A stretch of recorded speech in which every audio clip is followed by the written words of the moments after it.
오늘부터 31번에 걸쳐서 구약의 역사서의 한 부분인 사무엘상을 하루에 한 장씩 묵상하려고 합니다.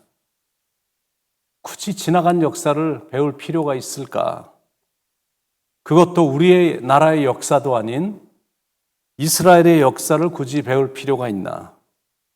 그 많은 역사의 연수와 사건들을 왜 굳이 공부해야 될까?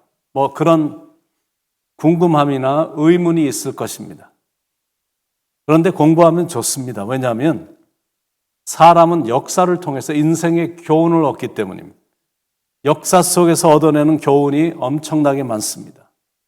한때 큰 권력으로 세상을 호령했던 사람들의 역사를 공부하면서 느껴지는 게 많거든요. 예를 들면 애굽 왕인 바로 왕은 수많은 사람을 동원시켜서 피라미드라는 그런 무덤을 쌓게 했습니다.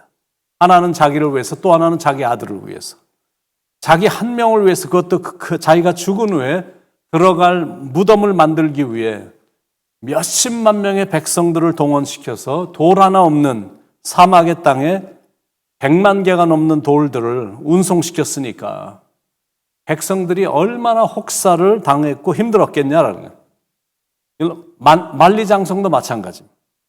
진시 황제 한 명 때문에 얼마나 많은 사람들이 그 일에 동원이 됐고 혹사당했고 또 죽임을 당했을까요? 물론 업적으로만 살펴본다면 바로 왕이나 진시 황제의 업적은 대단한 업적입니다. 그런데 정말로 대단할 것 같았던 그런 업적들은 세월이 지나고 나니까 다 미친 짓이었고 쓸데없는 짓이었습니다. 자기의 권력으로 무고한 백성들만 고생시킨 겁니다. 물론 피라미드라든지 만리장성은 지금은 관광 수입으로 톡톡히 나라에 기여를 하는 건 사실입니다.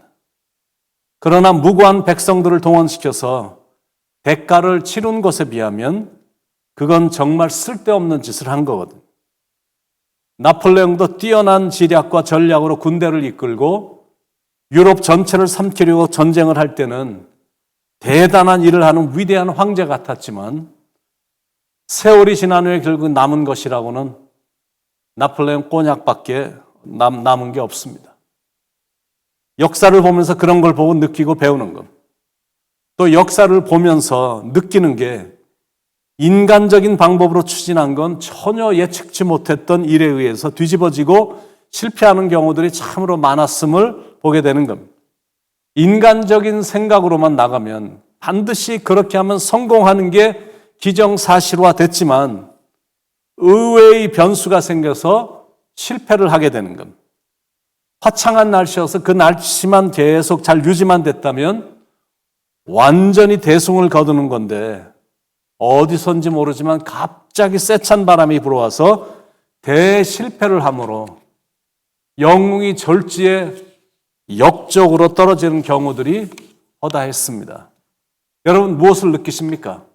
역사는 하나님이 쓰신다, 그겁니다. 오늘부터 사무엘상이 시작이 됩니다. 새로운 드라마가 시작이 되는 겁니다. 새로운 드라마가 시작이 되면 기대도 되고 한편으로는 긴장도 됩니다. 여러분은 기대가 되십니까? 저는 기대가 됩니다.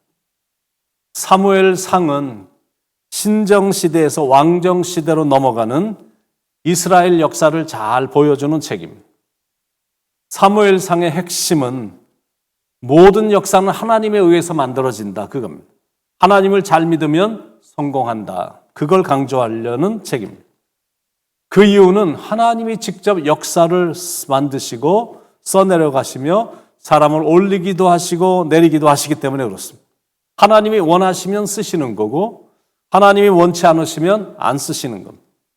그러니까 결국 인생의 성공과 실패는 하나님의 뜻대로 사느냐 하나님의 뜻대로 살지 않느냐에 의해서 결정이 되는 겁니다. 그런 스토리를 하나님이 써내려 가시는데 그런 역사의 이야기가 사무엘상의 이야기입니다. 출애굽한 후에 40년간 이스라엘 백성들은 광야에서 방황하다가 모세는 가나안 땅에 못 들어가고 여호수아와 백성들만 가나안 땅에 들어갔습니다. 가나안 땅에 들어간 백성들은 마음이 하나가 돼서 그곳에서 살고 있던 가나안의 7 족속들을 다 쫓아내고 그 땅을 정복했습니다. 그리고 나서 12지파에게 정복한 땅도 다 분배를 해주었습니다. 그 350년간 사사들이 백성들을 다스렸습니다. 16명의 사사들이 각 시대마다 왕으로 제사장으로 지도자로서 이스라엘을 이끌었는데 이스라엘의 마지막 사사가 사무엘입니다. 그런데 사사가 나라를 다스리다 보니까 주위에 있는 나라랑 비교해 보니까 자기들의 나라는 좀 힘이 없다라고 느껴진 겁니다. 그래서 백성들이 왕을 요구하는데 그 과정에서 쓰임받았던 인물이 이스라엘 역사에 아주 중요한 사람인 사무엘입니다. 그러니까 사무엘상부터 왕국의 역사가 시작이 되는 겁니다. 그런데 신기하게 한 게 왕의 역사라고 하면 당연히 왕의 출생부터 시작이 되어야 되는데 왕의 이름이 언급되는 게 아니라 선지자인 사무엘의 출생부터 시작이 됩니다. 그건 이스라엘이란 나라는 왕이 자기 마음대로 다스리는 나라가 아니기 때문에 그렇습니다. 이스라엘은 하나님의 말씀으로 다스리는 나라이기 때문에 선지자의 출생으로부터 시작이 되는 겁니다. 백성들의 요구대로 왕을 세웠더니 나라가 잘 되는 게 아니라 오히려 나라가 엉망이 되는 겁니다. 그런 역사를 배우는 겁니다. 그래도 하나님께 나온 백성들은 하나님께서 긍휼히 여겨주셨는데 왕정 정치를 고집하며 인간이 다스리는 나라를 추구했던 시대는 잘 되지 않았습니다. 그래서 하나님의 백성들에게는 왕보다 선지자가 먼저인 겁니다. 그런데 또 차라리 선지자가 먼저면 그래도 이해가 되겠는데 선지자가 먼저 나오는 게 아니라 선지자의 어머니가 제일 먼저 나오는 겁니다. 그런데 그 어머니는 인간적으로는 복을 받지 못한 어머니입니다. 아이를 낳지 못한, 복받지 못한 한 여인의 슬픈 이야기가 이스라엘 왕국의 첫 역사에 소개가 되고 있습니다. 주전 11세기경, 지금으로부터 약 한 3000년 전 에브라임 산지에 엘가나라는 사람이 살고 있었는데 그에게는 한나와 브닌나라는 두 아내가 있었습니다. 브닌나는 자식이 있었고 한나는 무자했습니다. 그래도 남편 엘가나는 한나를 브닌나보다 더 사랑했습니다.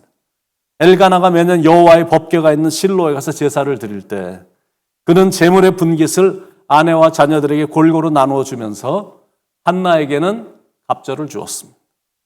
그때마다 브닌나의 마음에 질투가 끌어올랐고 그 무서운 질투가 한나를 격동시키는 말로 나온 겁니다. 애도 못 낳는 주제. 이게 사람을 미치게 만드는 말이거든요. 특히 애를 낳지 못하는 참으로 마음이 괴로운 여인에게는 참으로 괴로운 말입니다. 그런데 이제 한나에게는 참 장점이 있었습니다. 첫째는 남편이 아내 한나를 지극히 사랑했습니다. 8절에 그의 남편 엘가나가 그에게 이르되 한나여 어찌하여 울며 어찌하여 먹지 아니하며 어찌하여 그대의 마음이 슬프냐 내가 그대에게 10 아들보다 낫지 아니하냐 하니라. 참 자기를 사랑해주는 남편이 있다는 게 이게 참 위로가 됐고 두 번째는 한나가 가지고 있었던 장점은 한나에겐 늘 기도라는 게 있었다는 것. 10절 한나가 마음이 괴로워서 여호와께 기도하고 통곡하며 의지할 분이 하나님밖에 없으니까 하나님께 늘 와서 기도한 겁니다. 그런데 그 기도는 항상 간절한 기도였어요. 그런데 이번에 드렸던 기도는 서원 기도였습니다. 11절에 서원하여 이르되 만군의 여호와여 만일 주의 여정의 고통을 돌보시고 나를 기억하사 주의 여종을 잊지 아니하시고 주의 여종에게 아들을 주시면 내가 그의 평생의 그를 여호와께 드리고 삭도를 그의 머리에 대지 아니하겠나이다.